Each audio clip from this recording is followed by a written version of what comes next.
নুরুদ্দিন জাহাঙ্গীর রহমতুল্লাহি আলাইহি এক পর্যায়ে সঙ্গীদের বললেন, আচ্ছা তাদের নামাজের মুসল্লাটা একটু উঠাও দেখি। সঙ্গীরা নির্দেশ পালন করলো। নামাজের মুসল্লাটি বিছানো ছিল একটি চাটাইয়ের ওপর।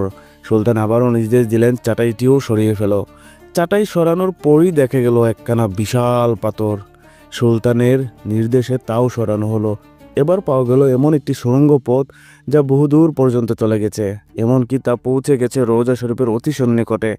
এ দৃশ্য অবলোকন করা মাত্র নুরুদ্দিন জাহাঙ্গীর রহমতুল্লাহি আলাইহি বিজলি আহতের ন্যায় চমকে উঠলেন।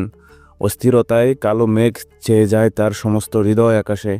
অবশেষে লোক দুটোকে লক্ষ্য করে ক্ষিপ্ত ক্রুদ্ধ সিংহের ন্যায় গর্জন করে ঝাঁঝালো কণ্ঠে বললেন, তোমরা পরিষ্কার ভাষায় সত্যি কথাটা খুলে বলো, নইলে এক্ষুনি তোমাদেরকে যন্ত্রণাদায়ক শাস্তির সম্মুখীন হতে হবে। বলো তোমরা কে, তোমাদের আসল পরিচয় কি, কারা কি উদ্দেশ্যে তোমাদেরকে এখানে পাঠিয়েছে। সুলতানের কথায় তারা ঘাবড়ে গেল।